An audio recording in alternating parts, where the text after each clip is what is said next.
Hello बच्चों, स्वागत है आपका अपने YouTube channel smart excellence coaching में। बच्चों, आपने किस्से कहानियां तो बहुत सुनी होगी। हमारा जो जीवन है वो किस्से कहानियों पे टिका हुआ है। जब हम छोटे होते हैं तो बचपन की बहुत सारी कहानियां होती है। हम बचपन में बड़े होते होते सीखते हैं। सबसे पहले छोटी सी गाड़ी चलाते हैं, वो किस्से होते हैं। फिर स्कूल में जाते हैं, हमारे अपने किस्से होते हैं। फिर बड़े स्कूल में जाते हैं, वो हमारे किस्से होते हैं। सबके जीवन में इतने किस्से होते हैं कि पूरी लाइफ किस्सों पे ही चलती जाती है। तो आज हम जानने वाले हैं इस वीडियो में साइंस के किस्से। अब साइंस के किस्से कैसे होंगे? देखिए, हमारे चारों तरफ ऐसी घटनाएं होती रहती हैं जिन्हें हम देखते थे लेकिन ध्यान नहीं देते। जैसे उगता हुआ सूरज। उगता हुआ सूरज लाल होता है, बिल्कुल। और उगता हुआ सूरज और हमारा छिपता हुआ सूरज लाल दिखाई देता है, लेकिन कभी दिमाग में ये क्वेश्चन नहीं आता ये ऐसा होता क्यों है। तो वो ऐसी बहुत सारी घटनाएं हमारे चारों तरफ देखी जाती है। जैसे कभी कभी जब मौसम खराब होता है तो तेज आंधी आ जाती है, अचानक से बारिश आ जाती है, बादल उमड़ आते हैं। तो ये चीजें घटनाएं कैसे हो रही हैं? बरसात के मौसम में बिजली तड़तड़ा के बोलती है, ये सारी घटनाएं कैसे होती है?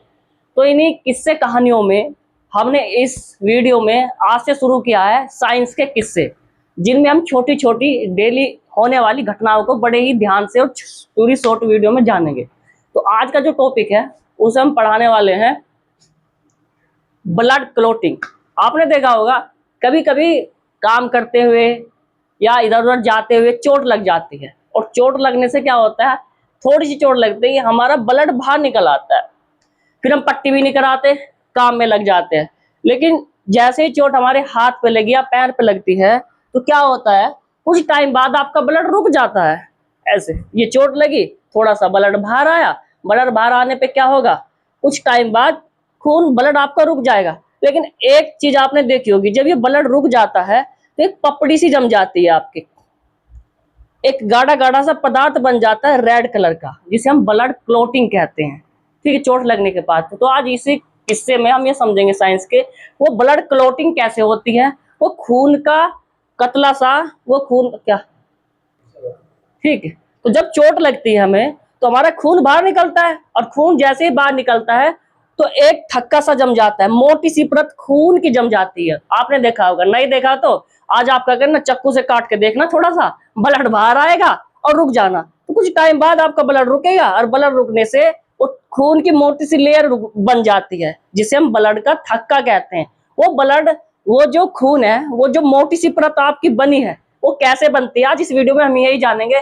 तो आज का पहला किस्सा है इस वीडियो हमारा, और किस्से की शुरुआत बड़े मजे से करते हैं, जिसे हम साइंस में सब कहते हैं ब्लड क्लॉटिंग, रुधिर का थक्का। रुधिर को ही हम खून का थक्का भी कहा जाता है। ठीक है, ये बनता कैसे है? तो सबसे पहले समझेंगे ब्लड को। ब्लड में, हमारे ब्लड के अंदर, हमारे ब्लड में खून के अंदर, खून के अंदर 3 सेल्स होती हैं। सबसे पहले आपने सुना होगा आरबीसी, डब्ल्यूबीसी, और सबसे कमाल की बात आपने सुना होगा प्लेट्स।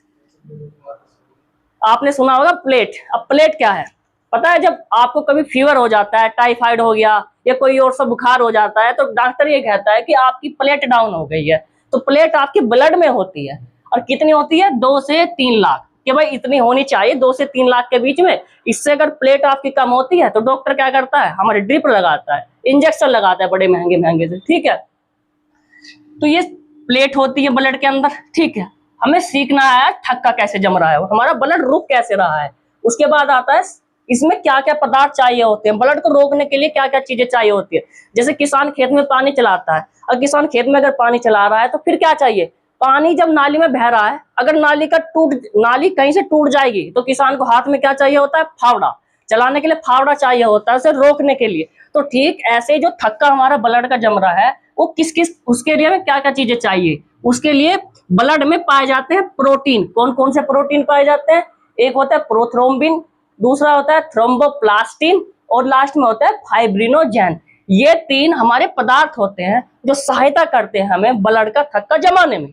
ठीक है, उसके साथ साथ विटामिन के चाहिए होता है। हमारे शरीर में कई तरह के विटामिन पाए जाते हैं। जैसे विटामिन ए होता है, हमारी आंखों के लिए होता है। विटामिन सी होता है, हमारी इम्यूनिटी के लिए होता है। नींबू को निचोड़ते हैं, पी जाते हैं, शरीर एकदम हष्ट पुष्ट सा महसूस करता है। उसमें विटामिन सी होता है। तो ऐसे ही सेम विटामिन के पाया जाता है हमारे किसमें, ब्लड में।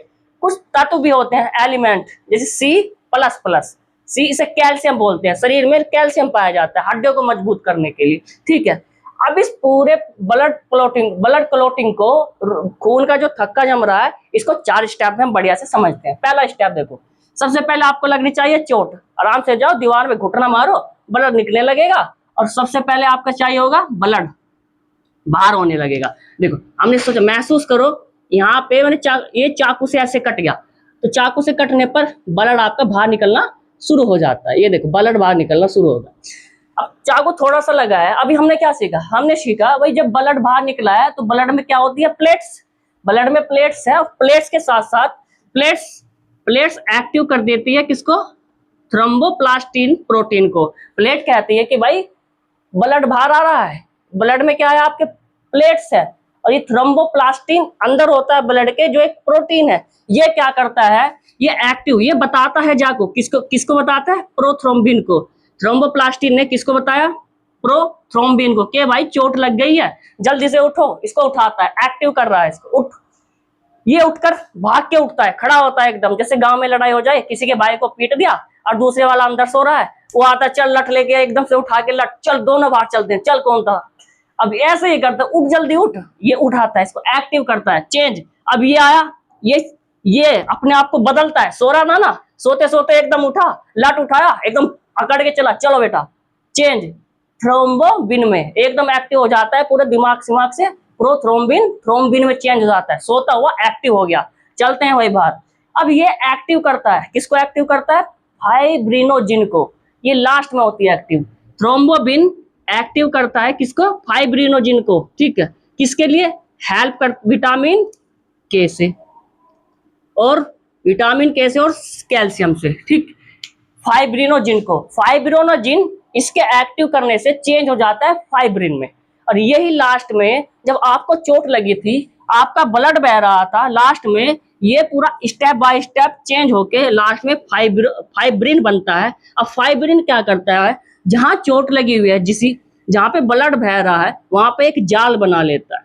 क्या बना लेगा, जाल बना लेता है, और जाल बनाने से आपका जो ब्लड है वो रुकना बंद होता है, उसी को हम ब्लड क्लोटिंग कहते हैं, थक्का कहते हैं। तो चोट वाले स्थान पर जाल नुमा संरचना बना लेता है कौन, फाइब्रिन। तो ऐसे हमारा ब्लड रुकना बंद हो जाता है जब हमको छोटी चोट लगती है। अब ऐसे तो नहीं तुम हाथ काट के बैठ जाओ, पूरी नसें से निकाल दी है और ब्लड बह रहा है और तुम वेट कर रहे हो कि कब थक्का जमेगा। तो ये उसके लिए होता है जब आपको कम चोट लगती है, आपका शरीर अपने आप ही खून बहना बंद हो जाता है, क्योंकि शरीर में हमें दिया है ईश्वर ने बढ़िया बढ़िया सी चीजें कि भाई शरीर का थक्का, उसमें सबसे पहले प्लेट्स होती हैं जो ब्लड में पाई जाती हैं, और 3 प्रोटीन, प्रोथ्रोम्बिन, थ्रोम्बोप्लास्टिन और फाइब्रिनोजिन, लास्ट में निकल के सारे एक्टिव होने के बाद फाइब्रिन बनता है जहां चोट लगी है, और फाइब्रिन एक जाल सा बना लेता है जो आपका थक्का कहलाता है। ये थी आज हमारी छोटी सी वीडियो जिसमें हमने जाना हमारे शरीर में चोट लगने पर ब्लड कैसे रुकता है और थक्का कैसे बनता है।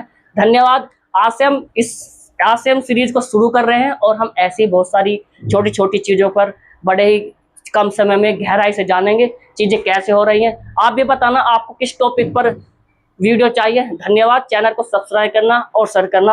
बाय।